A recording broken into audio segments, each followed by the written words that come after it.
Welcome, deeply curious minds, to another deep dive.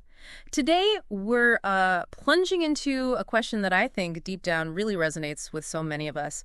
What if our inner world, Yeah. our beliefs, our feelings, our, very consciousness doesn't just influence our external reality, but actually, well, shapes it? Mm. What if how we feel and what we believe truly dictates the world we experience? It's a pretty profound shift in perspective, isn't it? This whole idea that personal transformation isn't just about, individual well-being, Right. but it's actually a direct catalyst for global change. So this deep dive, it's custom tailored for you, our listener. Our mission really is to take the material you've shared, kind of cut through the noise and extract the most potent insight. Yeah. Give you that shortcut to being well-informed. Exactly. Oh. Provide you with a shortcut and hopefully, spark more than a few aha moments along the way. That's exactly it. And the core material we're working with today is, well, it's a revised classic that speaks directly to these really powerful ideas. Shakti Gawain's Living in the Light, a guide to personal and planetary transformation. I mean, this isn't just a book, it's kind of a foundational text for understanding how our internal landscape impacts, well, everything. It truly is a journey through some really transformative ideas. So it was first published back in 1986 by New World Library, Mm-hmm. and Living in the Light quickly joined Gawain's other groundbreaking book, Creative Visualization, as like a classic in the personal growth field. Yeah, I remember creative visualization, huge. Huge. And its success, remarkably, spread almost entirely by word of mouth, Wow. which really says something about its impact, right? Yeah. So in this deep dive, we'll provide a pretty comprehensive overview. We'll explore the context of the book, delve into the author's fascinating background, Definitely need to do that. unpack her key concepts, discuss their practical applications with some compelling examples, and, reflect on the enduring value and continuing relevance of her work. Okay, so let's really unpack the author's journey first, because I think it lays the groundwork for her insights, which were pretty revolutionary at the time. Absolutely. Shakti Gawain's early life wasn't what you might expect. For someone who became such a prominent spiritual guide, she grew up in this intellectual, well-educated family, but they were explicitly non-religious, atheist, actually. Right. And she shares quite candidly how, from a very young age, she just embraced this attitude that belief in God was, well, a human fabrication, a comforting vanity maybe, created to avoid the harsh realities of existence. Like a crutch. Yeah, exactly. For her, human existence felt kind of like an accident of nature, devoid of any discernible inherent meaning. She preferred to just admit she didn't know rather than embrace what she saw as simplistic, unscientific explanations. She really believed truth was purely rational. Who couldn't prove it scientifically. It didn't exist. Yeah. She even admits to feeling a bit condescending towards people who, as she put it, made up a god to believe in. Which is interesting, right. But what's quite illuminating about this seemingly skeptical start, though, is how Gawain herself reflected on the positive side of it. Okay. Where she wasn't burdened by, rigid dogma or those really negative messages about sin and heaven and hell that so many people get from early religious training. I see. Yeah, that makes sense. The flip side, of course, is that she had no conscious concept of a spiritual dimension. So those fundamental questions about life's meaning, they were just left entirely unanswered for her. And this is where it gets really interesting, because that highly rational worldview, it collided head-on with a pretty profound challenge when she was just 14. 14, wow. Yeah. She experienced this enormous emotional crisis. It was initially triggered by the intense pain of her first romance collapsing. Yeah. You know how intense first love can be? Oh, yeah. But it quickly spiraled into this deep, long-lasting existential despair. She looked at life, the conventional paths. Education, career, relationships, money. And she felt, like in her gut, that there was just no inherent point or meaning to any of it. Empty. Completely. All the things that were supposed to provide significance felt ephemeral, hollow, utterly empty. This void felt impossible to fill, and it led to years of disillusionment, even depression for her. It's a feeling I think many of us can relate to at some point, that sense of existential dread, when the usual answers just don't cut it anymore. Yeah, that emotional crisis was definitely a pivotal turning point. It pretty much forced her to seek something beyond those conventional pursuits that felt so meaningless. Right. So she found herself instinctively drawn towards Eastern philosophy. She started immersing herself in books on Buddhism and Hinduism, practicing yoga, meditation. That felt different. Exactly.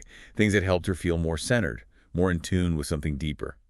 And this led her to this really transformative 2-year journey around the world. She spent several months living in India. Wow. 2 years. Yeah.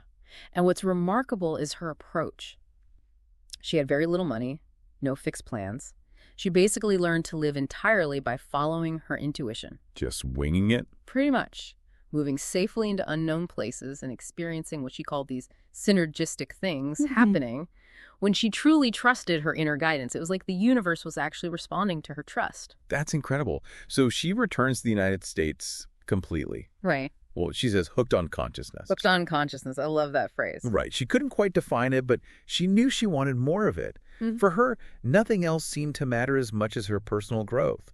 She had this deep conviction that chasing external goals like career or money would ultimately just feel empty again. Been there, done that. Exactly. But by dedicating herself to her own development, she believed she would eventually manifest meaningful work, loving relationships, and a profound sense of abundance in a far more satisfying way.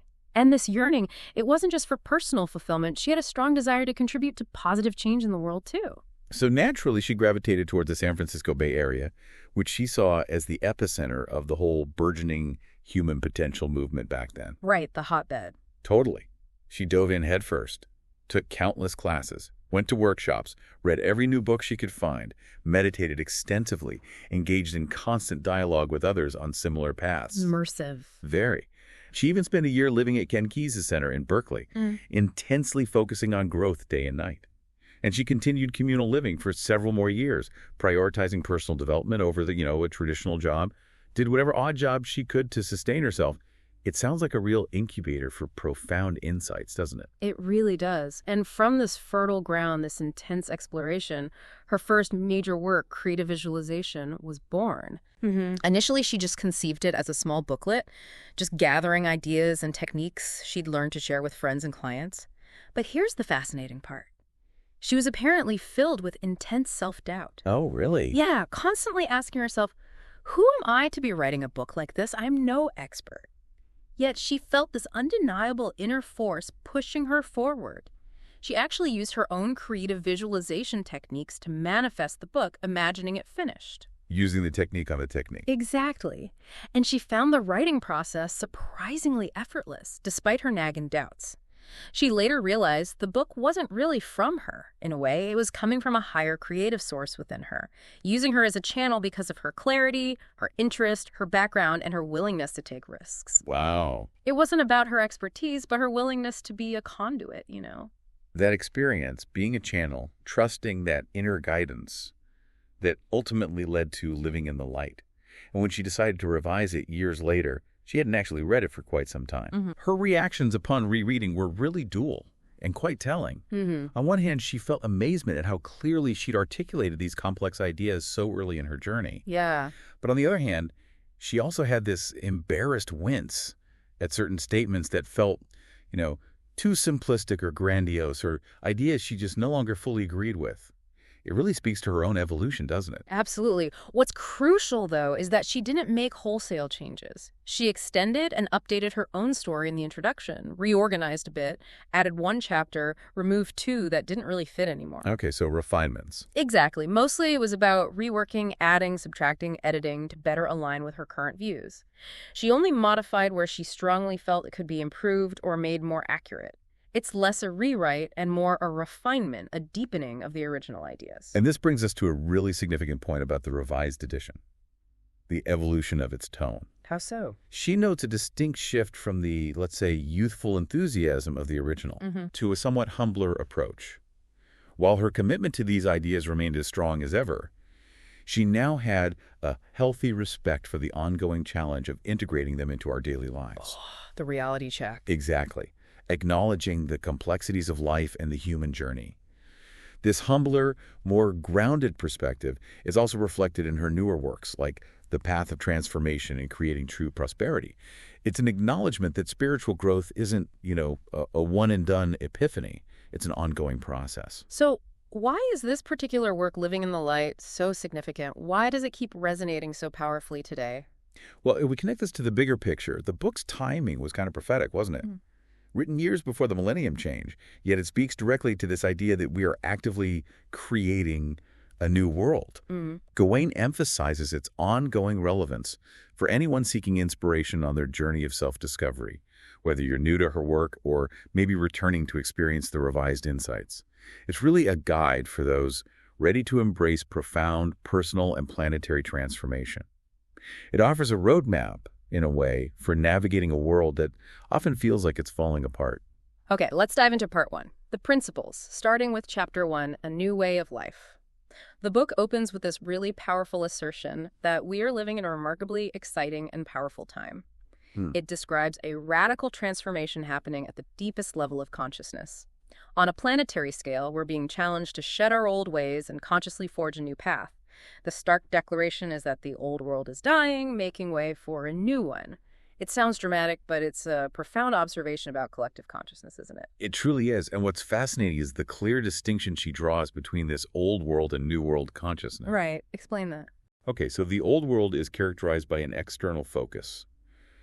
Having largely lost that fundamental spiritual connection, humanity has primarily believed that the material world is the only reality. That's all there is. That's it. And this leads to feelings of being lost, empty, alone, prompting this continuous, often futile search for happiness and fulfillment through external things. Like money, possessions. Money, possessions, relationships, work, fame, food, drugs, whatever. It's that hamster wheel, right? Seeking outside yourself for what can really only be found within. And the new world, then, is built on a completely different foundation. Totally different. It's about consciously opening to the higher power of the universe within us, allowing that creative energy to flow. As individuals connect with their inner spiritual awareness, they start to realize that the creative power of the universe resides inside them. Not out there somewhere. Exactly. And this shift empowers people to understand they can actually create our own experience of reality and take full responsibility for it. The change originates within each person, but as more and more individuals transform, it ripples out, increasingly affecting mass consciousness. It's a powerful statement about our agency, our individual power. But this raises an important point. Gawain acknowledges that for many people, this transformation can feel incredibly distressing. Yeah, because things look chaotic. Right. The world situation, or even our personal lives, might seem to be spiraling from bad to worse. She describes it as many things are falling apart, and warns this will continue with even greater intensity. However, on the deepest level, she doesn't see this as negative. How so? It's only upsetting to the degree that we remain emotionally attached to our old ways of living, stubbornly following old patterns, rather than opening our eyes to the profound changes already happening. This falling apart is actually challenging our attachments, forcing us to release outdated structures. It's like, when a building is demolished to make way for a stronger, more beautiful one. Okay, so the universe isn't just some distant, impersonal force, then? Not at all, according to Gawain. She explains it has both personal and impersonal aspects. As she personally surrendered and trusted more, her relationship with this higher power became increasingly personal. She describes sensing a presence within, guiding her, loving her, teaching her, encouraging her. Like a personal guide. Exactly. Yeah. In this personal aspect, the universe can manifest as a teacher, guide, friend, mother, father, lover, creative genius, even a fairy godmother. Huh, okay. It suggests that many of our needs and desires can actually be fulfilled through this interconnection. She finds powerful communion when alone, especially in nature, where that inner emptiness gets filled with the spirit's energy, providing direction and lessons. It's a deeply intimate relationship, she describes. And she offers a practical way to cultivate this. Yeah, the universal presence meditation. The essence is basically to relax, breathe deeply, and then consciously invite the sensation of a powerful, loving, wise, nurturing presence within you. Mm-hmm. The key thing is, even if you don't immediately get a clear image or a strong feeling, you assume it is there regardless. You just relax into the feeling of being totally taken care of by the universe and affirm, I feel and trust the presence of the universe in my life. It's about building that conscious connection, whether you feel it dramatically or not at first. Okay, moving on to chapter 3. Mm-hmm. Intuition and this idea of channeling. It's quite striking how Gawain points out that modern Western civilization has traditionally worshipped the rational, the logical. Right. The intellect is king. While simultaneously dismissing, depreciating, or denying our intuition. We acknowledge instinct in animals, but we treat it as this mystery, something somehow inferior to human reason because it defies logical explanation. It's almost like we're afraid of what we can't categorize or control with our intellect. And what's fascinating here is how she connects this societal dismissal to established religious institutions and even some psychological disciplines. How does that work? She argues that many religions, though maybe originally based on a deep spiritual principle, have evolved to primarily seek to control behavior through rigid rule structures, ostensibly to save people from their sinful natures. Right, the rules. And similarly, certain psychological perspectives have supported the idea that humanity's dark and dangerous instinctual nature must be controlled by the rational mind. This pervasive fear of the intuitive, non-rational self leads to denying not just our emotions and instinctual energies like sexuality and aggression, but also our natural intuitive sense, which she believes is meant to be a primary guiding force for us. And she contrasts this with, say, less technically developed societies. Exactly. Like Native American and African cultures, which often approached life with a deep awareness and respect for the intuitive element, guided by a strong connection with the creative force. She highlights that their very lack of technical development unfortunately contributed to their subversion by modern civilization. But, she notes, African culture, forcibly brought to this continent, has probably done more than any other to keep that intuitive power alive in the U.S. through its deep spiritual connection. It really raises an important question for us, doesn't it? In our pursuit of technological advancement, have we inadvertently sacrificed a vital part of our human experience, a deeper way of knowing? It's a profound question she definitely wants us to consider. And speaking of intuition, she clarifies her definition of channeling. It's important. Yes, very. She's not referring to trance channeling, where a medium goes into a trance state and allows another being to speak through them. Okay, not that. No. Instead, she defines channeling as being in touch with and bringing through the wisdom and creativity of your own deepest source. It's about being fully and freely yourself, consciously knowing you are a vehicle for the universe's creativity. She goes as far as to say every creative genius has been a channel, and that masterworks aren't created by personality alone, but arise from deep universal inspiration expressed through the individual. It's our innate capacity, really. She uses a memorable analogy for this, right? The channel image. Yeah, like a long, round pipe with energy flowing through it, similar to a pipe organ. She breaks it down into 3 essential features. First, it must be open and unobstructed inside for free energy flow. Makes sense. Second, it needs a definite physical form or structure that surrounds the open space, directing the energy with focus. Otherwise, the energy would just dissipate. Right, no direction. And third, it requires a power source that moves energy through the channel, like the organ sending energy through its pipes. So it's not just about openness, but also about having structure, direction, and power. And what's truly insightful here is how this channel concept applies practically to building our lives. Gawain stresses that a strong body and personality structure isn't created by just adhering to external rules or good ideas about what to eat or how to exercise. Not just following the latest trends. Exactly. Instead, it's primarily built by trusting your intuition. Her advice is to gather information from reliable sources, sure, but then, crucially, to check in with yourself to see what feels intuitively right for you and do your best to follow your own inner guidance. It's this blend of external knowledge and internal wisdom that's truly empowering. And she illustrates this beautifully with a memorable story about her editor, Becky. Oh yeah, tell us about Becky. Okay, so Becky had seemingly achieved the American dream. Husband, daughter, good job, money, home, the whole package. Yet she felt this emptiness inside, a deep yearning. Something was missing. Right. She received this intuitive prompting, a clear inner knowing that she needed to leave her stable job and pursue a career in publishing, even though her husband was skeptical about her lack of formal education in that field. That takes guts. Totally. This intuitive urge ultimately led to her separation from her husband and a courageous move to Northern California with no friends, no job, and very little money. It must have felt like absolute free-falling. Terrifying, I imagine. Absolutely. Yeah. But what stands out is that even though she struggled finding temp work, initially having no luck in publishing, she kept feeling a deep sense that she was on the right track. That inner knowing persisted, even amidst all the external chaos. Wow. Eventually, she landed an entry-level job at New World Library, the very company she had always hoped to work for. And today, Becky is the editorial director, living her dream, incredibly fulfilled. This story just perfectly illustrates Gawain's point. When you trust intuition, things might initially fall apart or look messy from the outside. Yeah, it's not always easy street immediately. Not at all. But a persistent, deep sense of being on the right track can carry you through to incredible, often unexpected outcomes. It really challenges that idea that intuition always brings immediate ease or comfort. Let's move to Chapter 5, Integrating Polarity. Gawain explains that the physical world is fundamentally a plane of duality. Within each of us, there are these opposite energies, light and shadow, giving and receiving, strength and vulnerability, all these pairs. Opposites. And to experience wholeness and balance, she says, we need to develop and integrate both sides of every polarity. This is such a stark contrast to how most of us are taught to think, right?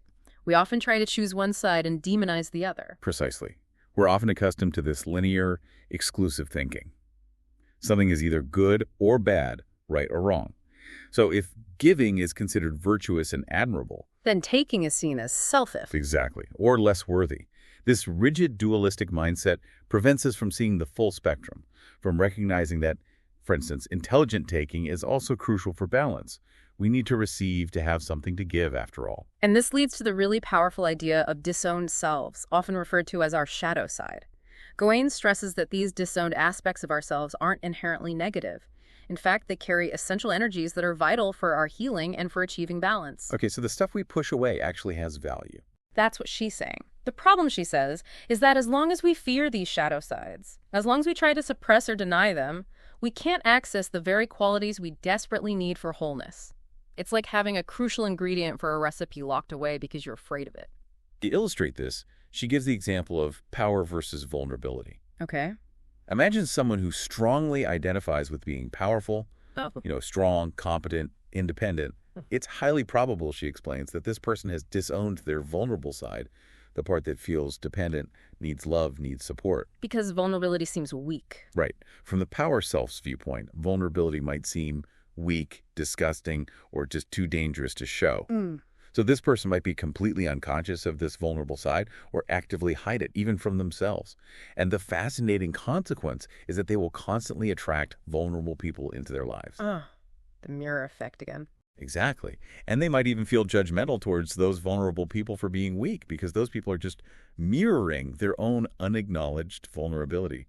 It's a powerful lesson in how our inner landscape plays out in our relationships and judgments. That makes so much sense. Okay, moving to Chapter 6, The World as Our Mirror. This is a truly profound concept, maybe one of the core ideas of the book. Definitely core. The central idea here is that the physical world is our creation.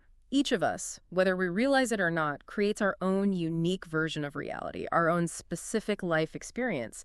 And because we are constantly creating, our experiences serve as immediate, ongoing feedback about ourselves. Like looking in a mirror. Exactly. It's like an artist looking at their work to improve their skills. We can look at the masterwork of our lives to appreciate who we are and pinpoint what we still need to learn. So every challenging boss, every difficult relationship, every frustrating situation, it's all a reflection of something within us. Yes, the external world acts like a giant mirror, reflecting our consciousness, our deep-seated beliefs, and our emotional patterns with striking clarity and accuracy. Once we learn how to look into this mirror and interpret its reflections, it becomes an incredibly powerful tool for self-awareness and accelerated growth. And this process, she explains, rests on two key premises. Okay, premise one. Premise one. I assume that everything in my life is my reflection, my creation. There are no accidents or events that are unrelated to me. If something impacts you, your soul attracted or created it to show you something about yourself. If it didn't mirror some part of you, you wouldn't even perceive it, let alone be affected by it. And perhaps most radically, all the people in my life are reflections of the various characters and energies that live inside of me. That's a huge shift from blaming others or external circumstances, isn't it? It places the power and the responsibility squarely with us. It truly does. It moves us from being a victim to having immense personal power. Okay, what's the second premise? Because that first one could lead to a lot of self-blame if you're not careful. Exactly. And that's why the second premise is equally crucial. I always try to avoid putting myself down for the reflections I see. Gawain emphasizes that nothing is negative. Everything is a gift that brings me to self-awareness. Because after all, we're here to learn and grow. Right. We're not supposed to be perfect already. Precisely. She advises against getting angry with yourself for seeing unconscious aspects, comparing it to a first grader not being frustrated for not yet being in college. It's about maintaining a compassionate attitude towards your learning process, which then makes it fun and interesting rather than a heavy burden. And this concept isn't just about seeing negative reflections, right? Which is often what we focus on. That's a great point. It also creates a powerful, positive feedback loop. She encourages us to think about everything we like and enjoy in our lives right now. Our beautiful homes, people we admire, cherish natural spots. These are also our mirrors. Reflecting our good stuff. Exactly. We created them, and they reflect our own inner beauty and positive qualities. We couldn't recognize beauty or positive qualities in others if we didn't possess similar ones ourselves. It's a wonderful reminder to appreciate our own inner landscape, not just focus on the flaws. And she says the connection matters. The deeper the connection, the stronger the mirror. Yes. She stresses that the key to using this mirror process effectively is always to go back inside to discover the meaning of the reflection for you, without rationalizing it away or blaming yourself or the other person. The more you do this, the faster you can develop your multifaceted potential and move forward. Can you give an example? Sure. Say you find yourself consistently bothered by an overly needy person in your life. Instead of just judging them, the mirror principle asks you to look inside. Might this person be reflecting your own disowned need to pay more attention to taking care of your needs? Perhaps because you're overly identified with taking care of others and neglect yourself. It's not about them. It's about what your reflection is showing you. Okay, powerful stuff. Let's delve into Chapter 7, Spirit and Form. How does she define these? So, spirit, for Gawain, is the very essence of life. It's the creative energy of the universe, a divine entity, our higher self, the eternal being within us. The intangible essence. Right. And form, that's the physical world. Our individual body, our personality, which includes our mind and emotions, and our self-concept or ego. So spirit is the eternal essence, and form is its tangible, temporary manifestation. And why does spirit create form? Well, when our spirit decides to manifest as physical form, it creates a body and chooses a life situation that will best serve and teach it what it needs to learn in this lifetime. The ultimate goal, she explains, is to create a body and personality that can fully express our divine creative spirit, a form that can do everything our spirit wants to do easily, skillfully, and beautifully. But our physical form has its own vital job too, to ensure our physical survival, and beyond that, to help us physically and emotionally thrive in this lifetime. It has a consciousness centered on obtaining food, shelter, protecting itself from danger. So both spirit and form have important roles. But there's a challenge, right? We kind of forget the spirit part. Exactly. The challenge arises because after we're born, most of us forget who we are on the spiritual level. We get caught up in the survival consciousness of the physical world, lost in the world of form, believing we are only our personalities. Identify completely with the body and ego. Right. And this leads to losing touch with our true power, feeling helpless, and life becoming this struggle to find meaning externally. Eventually, we hit that point where we realize it's not working, that external pursuits don't bring profound, lasting happiness. This is often the catalyst for seeking deeper meaning, just like Gawain herself experienced. So when people first rediscover their spirit, what usually happens? Typically, they're drawn to nurture this awareness, often by withdrawing from the world for a time. This might involve spending time in nature, deep meditation, going on retreats, or simply seeking solitude. Stepping back. Yeah. This phase can last weeks or months as people learn to go inward and connect deeply with their spirit, finding clarity, vision, wisdom, power, love, free from the distractions of the world of form. It's a necessary recalibration period. But the goal isn't to stay withdrawn forever. No, that's the crucial challenge for the new world, as she calls it. It isn't to remain withdrawn. It's to move into the world of form with full spiritual awareness, recognizing and integrating both our spirit and our form. How do we do that? What are the steps? She breaks it down into two key steps. First, recognize and feel both the consciousness of your spirit and your form. You might be used to feeling only one or maybe flip-flopping between them. Just become aware of both existing. Okay, step 1, awareness. Step 2. Step 2, love and accept both aspects of yourself. Both are beautiful and vital. She really emphasizes that our form has its own wisdom and the spirit can learn from the form because we chose this physical existence to experience being human. We're meant to embody our spirit, not escape our bodies. She shares a personal example of this, right? About relationships. Yeah, a very personal and illuminating one. Her experience with trying an open relationship years ago. Despite having this strong spiritual ideal of unconditional love and freedom, she found herself often overwhelmed with jealousy and emotional pain, when trying to live this ideal. Mm-hmm. The reality didn't match the ideal. Exactly. She realized her spiritual ideal simply did not fit the reality of my human feelings and needs. And her form, her emotional body, her human self, needed the security and intimacy of monogamy to truly thrive emotionally. This perfectly illustrates that you can't just force yourself to always follow an intuitive feeling or a spiritual ideal if your form is too afraid or has genuinely different needs. So what do you do then? You observe. You're honest about what you're truly feeling and needing. And change happens naturally as integration occurs. For instance, if you're afraid to speak your truth to a friend, but you find the courage to do it anyway, you'll likely feel energized and empowered by the experience, regardless of their reaction, because you honored your form's need to express itself authentically. And for practical application here, she offers the golden light meditation. Yes, you relax, close your eyes, breathe deeply, find that quiet place inside. Then you imagine a beautiful golden light radiating from deep within you, growing and expanding to fill every single cell of your body, literally waking up each molecule to the light. You then see and feel your body being transformed, becoming healthier, stronger, more beautiful, and you also imagine everything else in your life similarly transformed by this golden light. It's a really powerful visualization for integrating spirit into every aspect of your physical experience, bringing that light into form. Okay, let's explore chapters 8 and 9.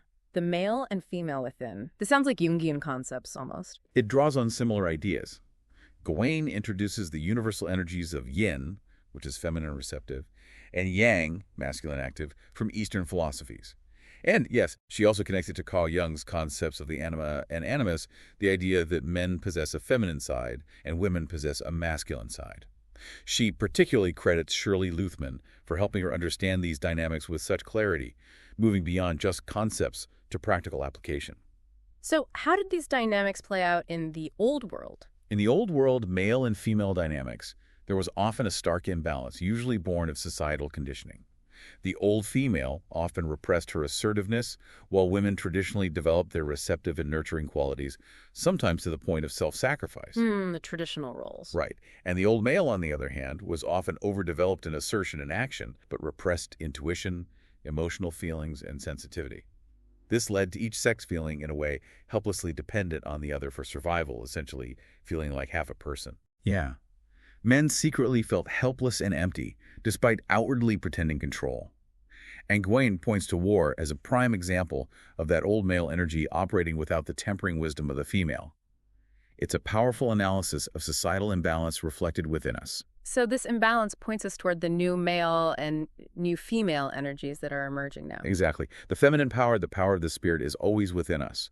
And as it is on the rise in our world, as it's acknowledged and surrendered to the old male, starts to transform, the new male is essentially birthed through the female.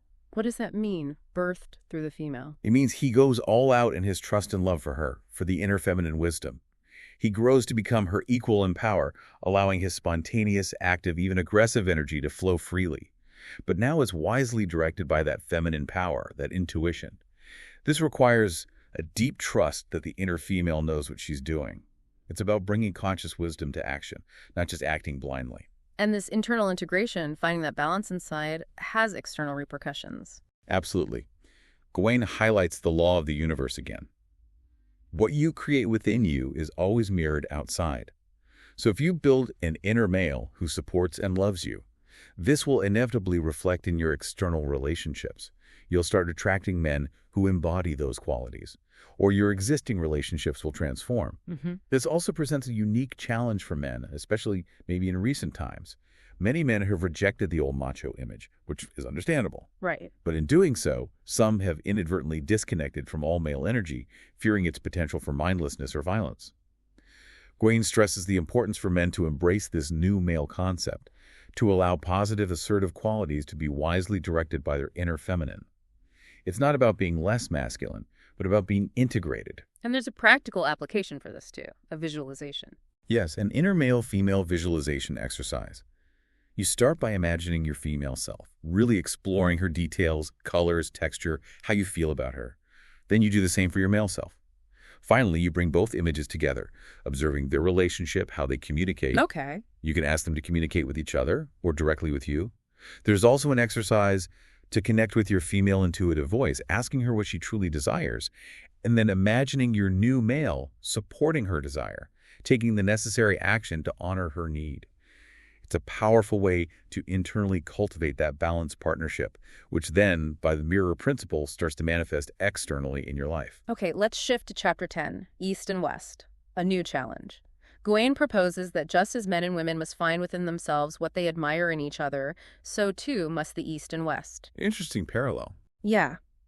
There's a hope she expresses that maybe developing third world countries might learn from the West's mistakes and create technology that is more harmoniously attuned to spirit and the environment rather than just blindly following the Western industrial model. It's a vision of integration, but on a global scale. And for the West, what's our specific challenge, according to her? For the West, the challenge is to develop a spiritual path that helps us to deal with the physical world.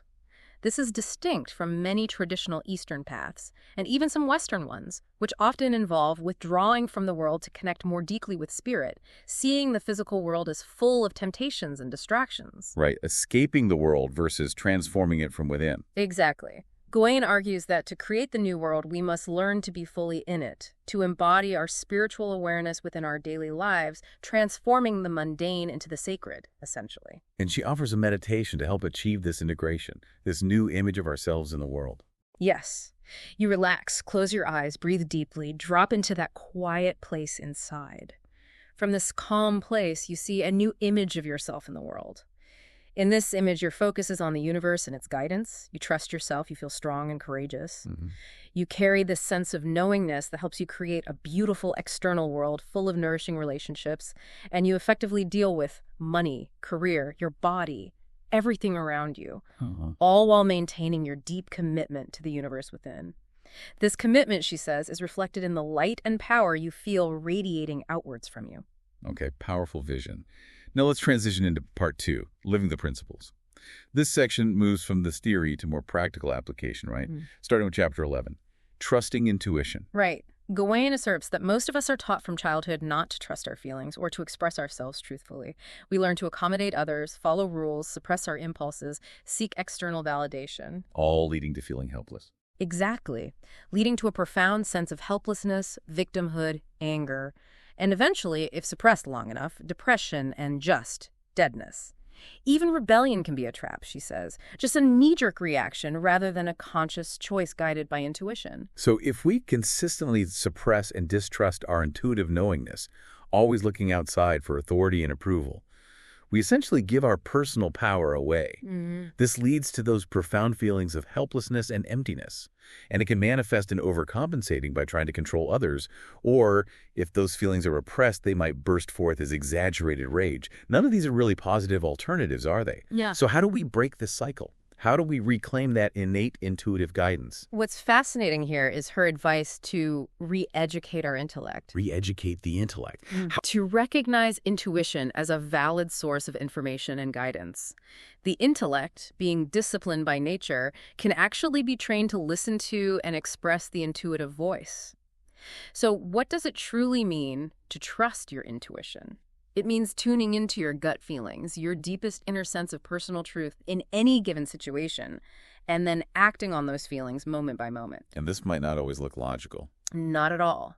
It might involve unexpected actions, illogical hunches, showing emotional vulnerability, expressing thoughts that feel foreign to your usual persona, or even taking financial risks that defy conventional wisdom. She gives some everyday examples of how we often override this, doesn't she? Yeah, great ones. Like you might feel an impulse, I'd like to give Jim a call right now. But immediately that rational, doubting voice kicks in. Why call him now? He probably won't be home. You don't have anything important to say. And you ignore the impulse. And maybe miss out on something important.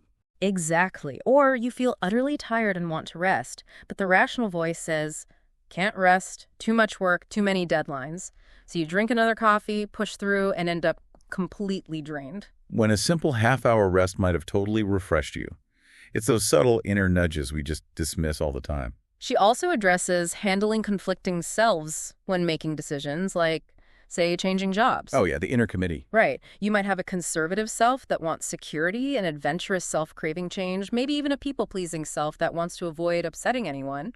Her advice: listen, to each voice. Maybe even write them down in different colors to personify them. Give them space. Then simply sit with all the conflicting viewpoints without trying to logically resolve them right away. Eventually, she says, an intuitive sense will emerge, a deeper knowing that guides your next step.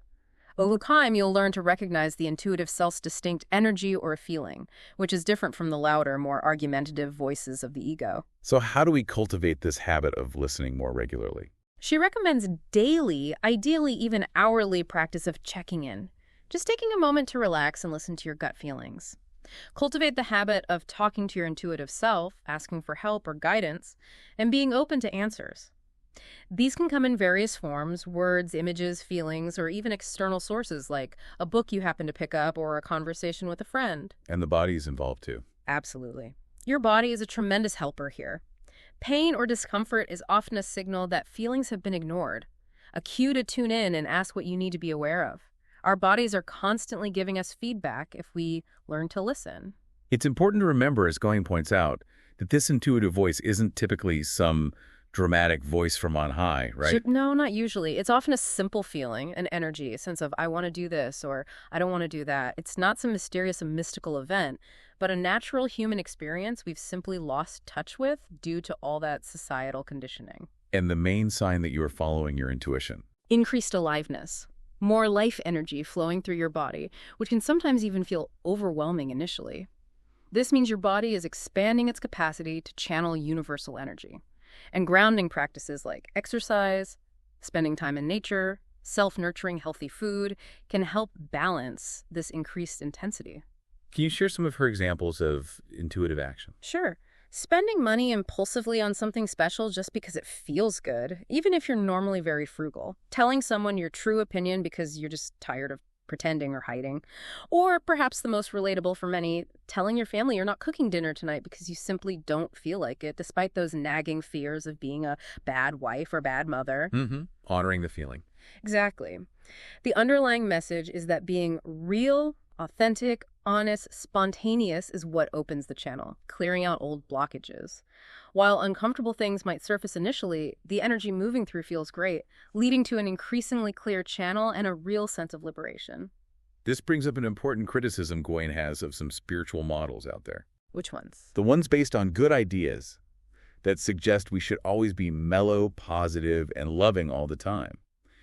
Gawain argues this often stems from a deep need for control, a fear of anything outside a very narrow definition of good. Trying to suppress the negative. Right. The universe, she argues, has many changing colors, moods, speeds, styles, and direction.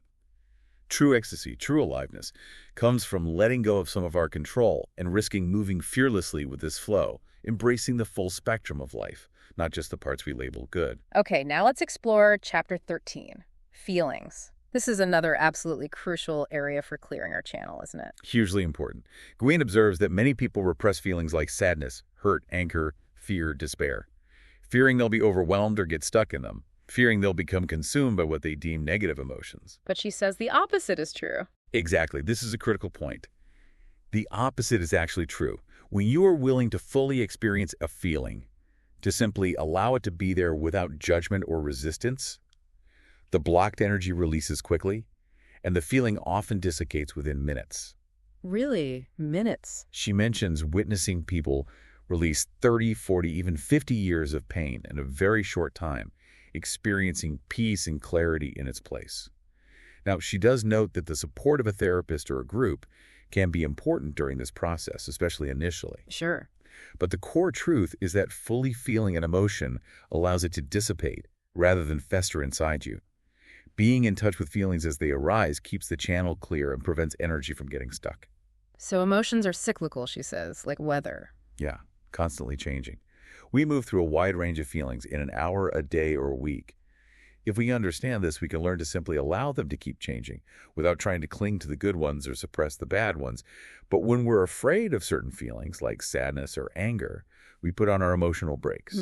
Resist them. Yeah, and we get stuck halfway through, never getting fully through them, which only prolongs the discomfort and keeps that energy blocked. And this is where she offers some counterintuitive advice, right? About negative feelings. Yes. Instead of trying to just think positively to avoid negative feelings, she urges people to feel more of their negative feelings. Wholeness, she explains, comes from loving and accepting all parts of ourselves, not just the convenient ones. Wow. Feel more of the bad stuff. It sounds counterintuitive, but it's about allowing the energy to move. She also clarifies that pain itself is often resistance to a sensation like touching a hot stove.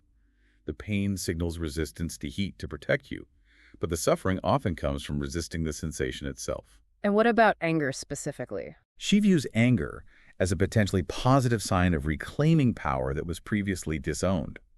When we disown our true power and allow others to have undue power over us, we get angry. Getting in touch with this stored-up anger is actually a positive step toward reclaiming that power.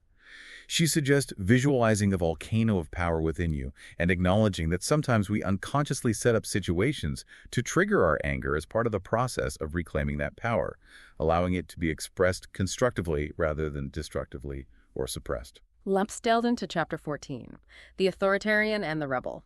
This is where Gawain draws on the concept of inner selves, specifically highlighting the authoritarian and rebel aspects. Yeah. She credits Hal and Sidra Stone's voice dialogue technique here. It's like we have these different sub-personalities inside, vying for control. Inner characters. She also differentiates between doers and beers, which often correlates with these inner selves. Explain those. Okay, doers are action-oriented, outgoing, good at getting things done, comfortable taking risks. They excel at expressing that outgoing energy, but often struggle with receiving and feeling vulnerable. Unstructured time might make them uncomfortable. Their masculine, active energy is more developed. Got it. And beaters. Conversely, beers are more receptive, comfortable with vulnerability, and have more developed feminine energy. Both are vital, she stresses, but typically one side is overdeveloped at the expense of the other in most people. So how do we deal with these inner selves, like the authoritarian and the rebel? The first and most important step, she emphasizes, is simply becoming conscious of them, just noticing them. Once we are aware, we separate from identifying as them. We recognize them as parts of us, which then gives us conscious choice about how much power we give them. We can even start to appreciate them for how they've tried to help us and what they still offer, understanding their positive intention, even if their methods are outdated. Okay, so the inner authoritarian. So what's its job? The inner authoritarian carries our need for order and structure. It holds all the rules we learn from external authority figures like parents, teachers, religion. Its purpose is essentially to protect us by ensuring we follow the rules and behave as a good, responsible person. And the inner rebel. The inner rebel naturally fights against these rules. It seeks freedom. If it's unconscious, though, this can lead to self-sabotage because it's just reacting against things without true inner direction. When the authoritarian dictates or constantly battles the rebel, it becomes almost impossible to access your intuition or your true desires because you're stuck in this internal tug of war. So the key is awareness. Awareness is key. Become aware of when one takes over or when they're in conflict. Acknowledge their protective roles, and then, crucially, drop deeper to intuit your true desire, which lies beneath both of their agendas. She gives a powerful client example of this, doesn't she? Yeah, a really good one. A woman who was incredibly frustrated with her administrative job. She kept forgetting tasks, fuming silently whenever her boss reminded her of things. She realized she was getting angry anytime her boss told her to do something, however reasonable, because she felt trapped, unable to leave the job she disliked. Resentment building. Totally. Through self-inquiry, she identified her rebel side fighting back. She realized she was fighting against her inner authoritarian self that insisted she had to stay in the job for security and also projecting onto her controlling boss. She even traced this back to unresolved childhood authority issues. And her true desire, it turned out, to be a saleswoman, something she was actually afraid to try. Wow. So what happened once she realized that? This self-awareness was truly transformative. After realizing what she truly wanted, she was able to take concrete steps. She decided to keep her job temporarily, but consciously enlisted her boss's help in navigating it better, and she started conducting informational interviews at sales companies. A month later, she reported that while her inner authoritarian and rebel still fought sometimes, they had less power over her. She felt better about her life, and much less reactive to her boss because she was consciously moving towards her true desire. It just illustrates how simply acknowledging these inner parts and then connecting to a deeper truth can shift your entire experience. And there's an exercise for this, too. Yep. She suggests identifying your own overly authoritarian rules and behaviors in different areas like your body, money, relationships, work. Then write down any corresponding rebel thoughts like, who needs work? I'm going to quit my job and go to the beach. Just let it out. Finally, the crucial step. Drop into a deeper place and ask yourself what you most want. Discover what is true for you. Write down whatever comes to you. It's about getting beneath that internal conflict to find your authentic, intuitive desire, which often, interestingly, is a synthesis of the best parts of both the authoritarian and the rebel. Let's transition into Chapter 15, Relationships. Gawain notes a significant shift away from the old relationship paradigms, where people sought external happiness by finding the right man or woman or creating the perfect family. The fairy tale model. Right. That old approach, she argues, inevitably leads to confusion and chaos now that traditional structures are disappearing. People are willing to let go of old ideas for deeper intimacy, but they often don't know where to find it. Many still look outside themselves, believing if only others would behave a certain way, then they'd be happy. We're truly in uncharted territory, needing to create new kinds of relationships based on new principles. And the fundamental truth she presents here. It comes back to the mirror. External relationships reflect our internal relationships with ourselves. Our primary relationship, she says, is always with ourselves, and all others are mirrors of it. So if we learn to love ourselves unconditionally, we automatically start receiving more love from others. If we commit to our own truth and intuition, we attract committed people. If we develop intimacy with our own deep feelings, we create space for intimacy with others. It radically shifts the focus entirely inward, away from trying to fix or change other people. And this is intrinsically linked to taking care of ourselves, right? Absolutely. Many relationships, she explains, are based on an unconscious attempt to get someone else to take care of us, often stemming from childhood patterns of trying to please parents to get love and security. There's this unconscious telepathic agreement going on. I'll try to do what you want if you will be there for me, give me what I need, and please don't leave me. That underlies a lot of conflict. It really does. It's central to many relationship challenges and often leads to resentment. In the new world of relationships, the focus is not on the other person, but on building our relationship with ourselves and the universe.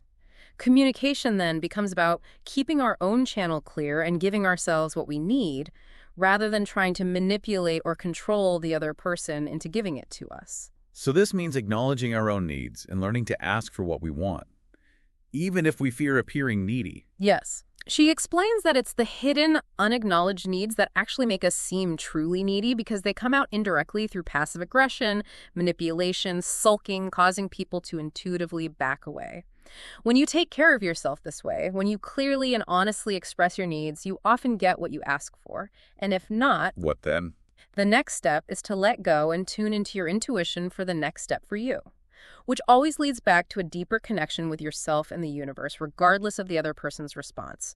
It's about meeting your own needs first. She provides a powerful couple example for this, doesn't she? Yeah. A couple whose argument escalated, but by both fully expressing their feelings honestly, they realized they both needed a leap into a new level of independence and creativity. The woman gradually left their shared business for a new career that called to her, and the man developed the business in new directions that excited him. Their relationship was actually enhanced by their increased independence and self-confidence. It illustrates how taking care of individual needs, honoring one's unique path, can paradoxically strengthen a partnership by fostering authenticity and mutual respect. She also directly addresses a common, often emotionally charged question: monogamy or not. Right. What's her take, based on her experience? Well, Gawain shares her own experience of experimenting with non-monogamous relationships. Despite her wonderful ideals of love and freedom, emotionally it was just way too painful for her.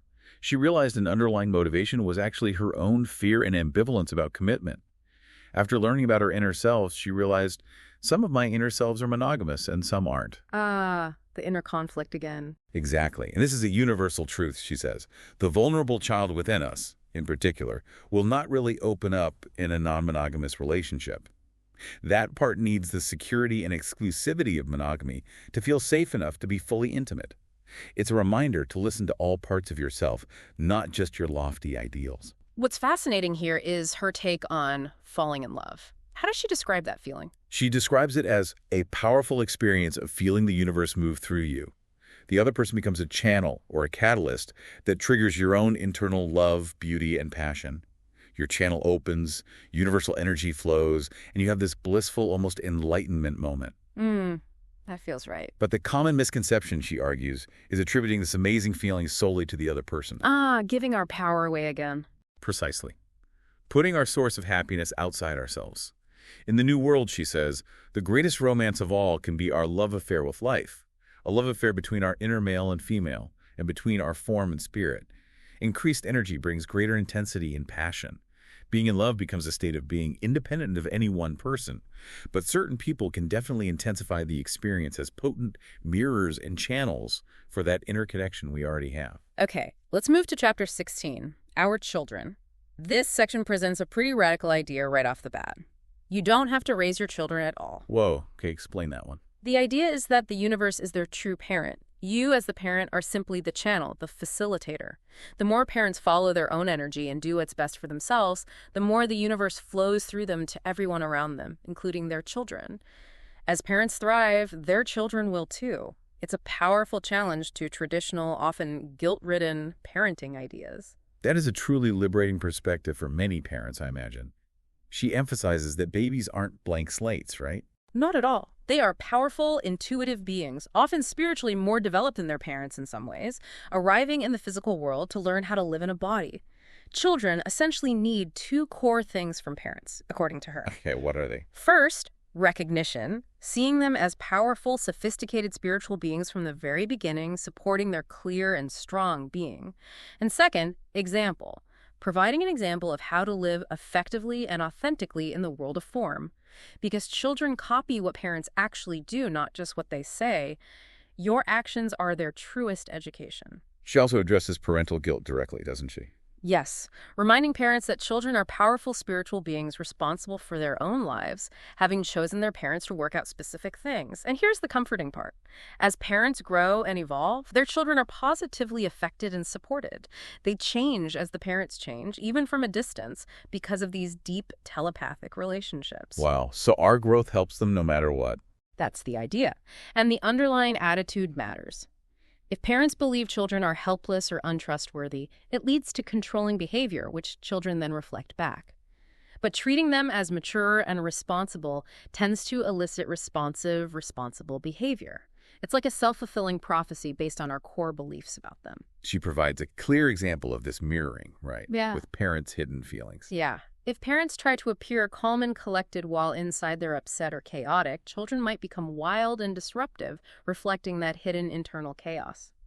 Oddly, if parents express their true feelings directly, like, I'm feeling really upset and frustrated right now because I've had a rotten day, I'm mad at the world and at myself and maybe even at you, I need some quiet time to sort out my feelings. Could you please go outside for a few minutes?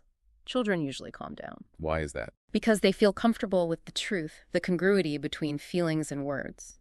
She clarifies, though, that sharing feelings isn't dumping anger or blaming. It's honest expression. If dumping does happen, acknowledge it and apologize. It's all part of the learning process for everyone. It's all about authenticity and connection then. So if your kids are being secretive... She suggests asking yourself, am I truly open and honest with them? Or am I hiding something within myself? Am I trusting myself? If they're rebellious, she says, examine the relationship between your own inner authoritarian and rebel. Are they acting out your suppressed rebellious side because your authoritarian is too dominant? Or are they just imitating your own acting out rebel? The mirroring again. Always. When parents begin to deal with their own inner emptiness and trust their own gut feelings, children are liberated from the unconscious task of trying to take care of their parents. They're freed to make their own lives worthwhile. They become the clear channels they truly are, able to follow their own unique path. There's a beautiful example of this recognition she shares about a baby's birth. Oh, yeah. The author's friend's daughter's home birth. Minutes after being born, the baby looks strongly and directly into Gawain's eyes, showing this clear awareness, despite the common belief that newborns can't really focus like that. It's a powerful reminder of the innate wisdom and consciousness children carry right from the start. And the practical application for parents. Practice telling the truth to your children. Express feelings honestly, even if it feels vulnerable or uncomfortable. Listen deeply to them, and crucially, ask if they want advice before giving it. It respects their own inner wisdom and process. Now to chapter 17, work and play. Our culture, she says, is deeply obsessed with achievement and productivity, right? Often equating our worth with what we do. Totally, the hustle culture. But in the new paradigm, she argues, Work can be filled with enjoyment and pleasure. It can feel exactly like play. Why? Because each person is a unique channel for the universe, making a contribution simply by being themselves every moment, by flowing their unique energy into whatever they're doing. So no rigid categories of work and play. Exactly. It all just blends into the flow of following the universe. Money, she says, then flows as a natural result of having an open channel, not necessarily through direct linear cause and effect. Fulfillment comes from the self-expression, from the authentic engagement itself, not just from the monetary gain. And your ideal career might not even exist yet. Right. It's your unique combination of skills and passions expressed in your unique way. And fulfillment is found in the moment, not in deferred gratification. Even learning, practicing skills, going to school can be fun and satisfying when it's aligned with your inner guidance, not just a means to a future end. She highlights that it's the energy of the universe moving through us that truly transforms things, not just the specific actions we take. The words and ideas are just like the icing on the cake. The real power is in the energy behind them. When you work with fullness and joy, when your channel is clear, others are profoundly affected, even if they don't consciously recognize why. She herself teaches workshops not because she considers herself an expert dictating answers, Right. but because sharing deepens her own learning experience. It blurs the line between learning and teaching. It's a continuous, dynamic exchange of energy and insight. She encourages getting in touch with what she calls wildly impractical fantasies about what you'd love to be doing. Yeah. Those fantasies, she suggests, contain a grain of truth about a part of you that's longing to be expressed. And she provides several memorable case studies to illustrate this. Like who? A talented nurse and healer who felt she needed more creative expression, started leading workshops and counseling, and felt way more fulfilled. A young man from a family real estate business who secretly wanted to be a dancer finally admitted his desire, started taking classes, and found surprising family support. A woman on welfare with no college degree who had this intuitive feeling she was meant to handle large sums of money started as a receptionist and rose to become a successful stockbroker. And a woman who had given up her dream of being a concert pianist, worked an office job, felt it was too late, but was encouraged to play again, found her sense of hopelessness replaced by power, and started playing easily, reclaiming her passion.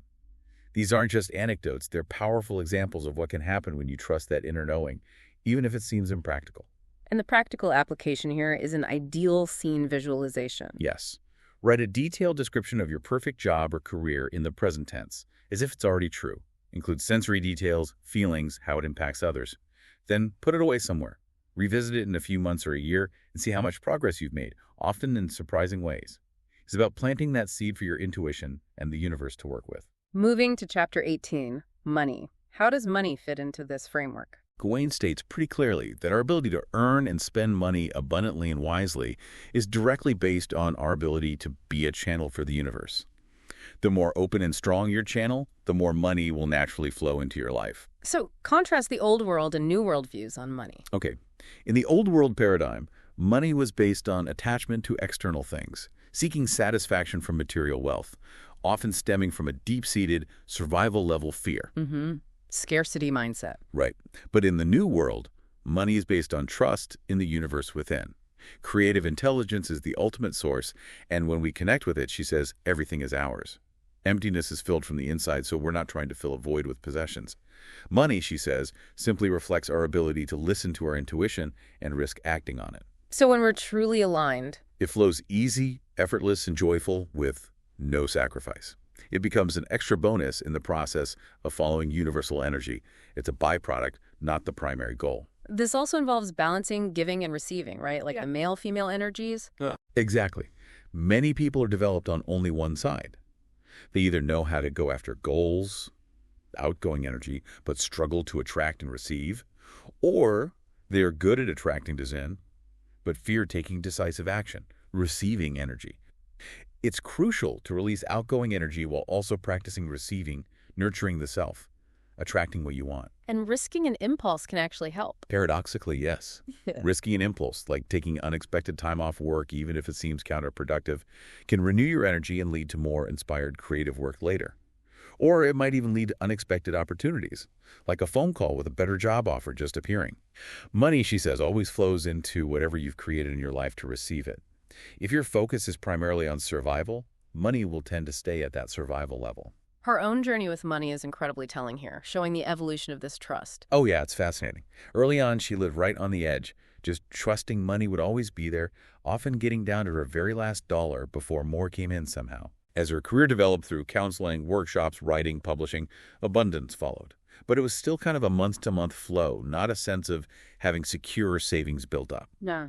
Then came a sudden time when she had literally no money, no savings after paying all their bills. Okay, that sounds scary. How did she react? What's fascinating is her reaction. Only 5 minutes of fear. She thought, oh my God, what am I going to do? But then she felt totally calm. This profound shift came from a deep knowing that she would be okay no matter what happened. None of the things I might lose were that important. She was genuinely willing to live in a tent if the universe asked it of her. This wasn't just an intellectual knowing, it was an emotional fearlessness that resulted from facing those 5 minutes of pure terror and surrendering completely to the flow. That's truly embodying the principle. And then there's that unforgettable story about her Maui property. Oh, right. She intuitively decided to buy land in Hawaii, thinking it was for a retreat center. Later, she realized it wasn't quite large enough, or even on the right island. She felt called to Kauai instead. So she sold the Maui property at a financial loss, chalking it up to a learning experience. Okay, seemed like a mistake then. That's what she thought. Huh. But years later, her mother happened to meet the people who had bought it, and they shared an amazing story. They had read Creative Visualization, visualized their ideal Hawaii property in great detail, and then found Gawain's land, which is exactly as they had imagined it. They bought it after another offer mysteriously fell through. No way. Yes. Gawain then realized she was actually guided to buy that property in order to make sure that it got to the people who were meant to care for it. Despite the financial loss on paper, she gained enormous satisfaction from seeing the universe's larger unseen plan unfold like that. It's an amazing story of trust and flow. Okay, finally, in part 2, we turn to chapter 20, health. How does health fit into living in the light? Gawain begins by noting that children's natural vitality comes from unimpeded energy flow. Their spontaneous eating, sleeping, expressing instinctively without all those layers of self-consciousness or societal conditioning we develop. This natural flow, when unimpeded by negative habits or repressed emotions, leads to vibrant health and vitality. And this connects directly back to intuition. Correctly. She argues that trusting and following your intuition increases your aliveness, which then reflects in greater health, beauty, and vitality. Conversely, not trusting yourself, suppressing your feelings and desires, leads to decreased aliveness, deterioration, numbness, pain, and eventually physical disease. Disease as a message. Exactly. Illnesses are signals from the body that we're not following our true energy or supporting our feelings. Subtle cues like tiredness or discomfort escalate to stronger signals if we ignore them. While healing is always possible, even with serious illness, she does acknowledge that sometimes souls choose to leave if they feel stuck or have completed their learning for this lifetime. Does she give specific examples of physical issues and their emotional links? She does, offering them as potential insights, not definitive diagnoses. For instance, allergies, especially watery eyes, might indicate a lack of trust in intuitive energies, or perhaps suppressed sadness. The affirmation she suggests is, I trust and express my feelings. It's safe to feel and express my sadness and anger. And back pain. Back pain, she explains, can sometimes stem from a feeling of having to support others or the whole world, and a deeper need to express and support your own feelings. Lower back might correlate with suppressed sadness, upper back with suppressed anger. The affirmation here is, I support all my feelings. I take care of myself. I express and trust my feelings. I trust others to take proper care of themselves. Again, these are invitations to self-inquiry, not medical advice. A crucial key to health, she says, is learning to assert yourself consistently. Yes. Many people with body issues she's found through her work doubt themselves and fear saying no, always prioritizing others' needs over their own. Overweight individuals, for example, often lack strong personal boundaries, try hard to please others, and might unconsciously use extra weight as a kind of buffer to create emotional distance or protection. So taking action on feelings and intuition helps balance weight. That's her perspective. Asserting your needs and boundaries dissolves these energetic blocks and can naturally balance weight. She suggests you can even lose weight simply by doing something you were afraid to do, or by expressing long-suppressed feelings, without even focusing on diet because you're freeing up that stuck energy. She shares a powerful client story about weight loss. A really compelling one. A client who was 80 pounds overweight and had tried every diet and program imaginable. She began to truly heal and lose weight, not through another diet, but by starting to trust herself and expressing suppressed feelings in a support group setting. She lost 40 pounds. Initially, she wanted to drop out of the group because she felt intensely bothered by certain members. She realized they were mirroring her husband, her son, and parts of herself reflecting things she hadn't said, ways she'd betrayed herself, anger she held towards herself. Encouraged to express these feelings directly in the group, she did so, healing old emotional wounds and forgiving herself. Her energy, freed from the past, allowed her to continue losing weight naturally without restrictive dieting. That really demonstrates the mind-body connection. Absolutely. It shows that living as a channel for vitality, making each choice to trust your intuition, literally renews your cells faster. We feel more alive physically, emotionally, mentally. Our bodies can stay young, healthy, and beautiful even as we age. And death, when consciously chosen from this place of alignment, becomes a conscious transition, not a fearful ending. Okay, now let's step back and look at the bigger picture in part 3, Transforming Our World. Chapter 21, also titled Transforming Our World, addresses that feeling of helplessness so many of us have regarding huge global problems, climate change, political divides, social injustices. Yeah, feeling like, what can I possibly do? Right. Gawain references the 100th monkey story. That powerful idea implying one individual's conscious change can ripple out to trigger a mass shift in consciousness. Her core message is simple yet profound. Because the world truly is our mirror, as we change, it must change. This personal ripple effect is something we can actually observe in our own lives, right? Like a micro reflection of the macro potential. Exactly. As you develop self-trust and care, as you clear your own channel, your friends, family, business associates will often begin to change in response to your shift. Things that once triggered fear in you lose their emotional charge. And even the serious problems of the world, while still deeply concerning, seem less scary and overwhelming than before. Crucially, though, she emphasizes not to take on blame or guilt for the world's problems. That's important. Very. We are co-creating this reality, doing our best with the consciousness we have. We're here to learn from imperfection, not blame ourselves or others. We need to adopt a positive attitude of responsibility, affirming something like, I am willing to learn to trust and follow my own inner truth, knowing that as I do, I will release the pain and fear within me and thus heal the pain and fear in the world. She argues that the root cause of world problems is ultimately that disconnection from universal power, the pain, fear, and ignorance that result from it. Yes. If we continue to just project our problems externally, focusing on who to blame, we inadvertently support the very evils we're fighting by feeding the energy of fear and separation. However, if we're willing to deal with our fears internally, to heal our own inner divisions, it clears the way to hear the universe's voice more clearly. And any action taken from that clear, centered place will be powerful and truly effective. It shifts us from reactive fighting to inspired, constructive action. She shares her own personal form of action, illustrating this point. Right.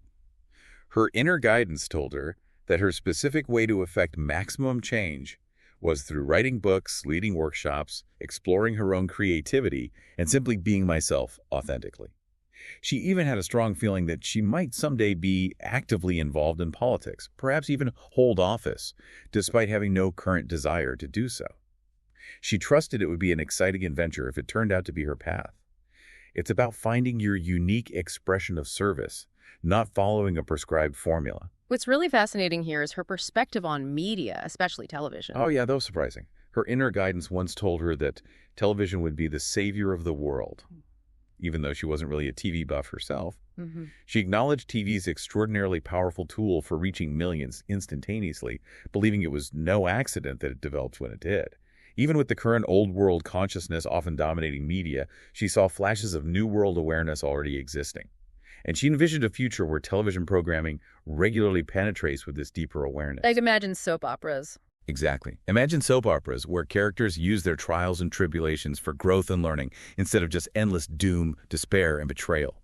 That, she argued, would transform viewers, housewives, children, husbands alike, simply by modeling conscious living on a mass scale. Wow. That underscores the unmatched potential of all media, movies, radio, newspapers, magazines, books for incredibly fast, positive change once mass consciousness reaches a tipping point. She also provides a partial 5-step process for personal and planetary healing. What are the first 2 steps? Step 1 is to affirm. The power of the universe is healing and transforming me. As I am healed and transformed, the whole world is healed and transformed. Step 2 is to notice which social, political, or environmental issues trigger you the most. Then ask yourself how they might reflect your personal issues, fears, beliefs, or patterns, staying open to intuitive information. It's about taking that external reflection and bringing it inward for personal healing, which then contributes to the collective healing. She concludes this section with the powerful idea that the Earth is the manifestation of our mass consciousness. It is our collective body. So the way we treat Earth Mirrors how we treat our own bodies, often with a similar lack of respect, pollution, and attempts at control. The seeming chaos and pain in the world, then, are not purely negative signs, but a giant manifestation of our individual healing process, a very positive step, in a way, because it's forcing us to face what we've collectively repressed. And this all culminates in the final chapter, chapter 23, a vision. Can you describe that vision? Yes. Gawain describes looking out her apartment window at the San Francisco Bay, a view that inspired a frequent image she had. She saw an ancient, gray, decaying city crumbling into rubble, but right alongside it, or pushing it aside, a beautiful new city arises, one that shimmers delicately with every color in the universe, vibrant and alive. And the powerful takeaway, the core message of that vision. It is that this new city, this beautiful new world, is being built inside each of us. One conscious choice, one moment of trusting intuition at a time. Yeah. And then, as a result of that inner building, it manifests externally. It's an internal transformation that literally creates an external reality. It's not about waiting for change to happen out there, but about embodying it in here, right now. So to bring it all together, our deep dive into Shakti Gawain's Living in the Light really reveals this profound journey from individual awakening to potentially global transformation. We've seen how recognizing that old world consciousness focused externally, leading to emptiness, must give way to a new world built on trusting the higher power of the universe within us. And intuition emerges as our primary channel for this creative energy. It demands that we respect both our spiritual ideals and the practical wisdom of our human form, integrating polarities like male-female, power, vulnerability, rather than separating them. Absolutely. The world then becomes our giant mirror, offering constant feedback on our inner state, whether we see it in our relationships, our work, our finances, or our health. By being authentic, allowing ourselves to release repressed feelings, balancing our inner authoritarian and rebel, and consciously fostering the new male and new female energies within. We open ourselves to greater vitality, creativity, and fulfillment. Every choice to trust our inner guidance not only enriches our personal lives, but, by the law of reflection, actively contributes to healing and transforming the world around us.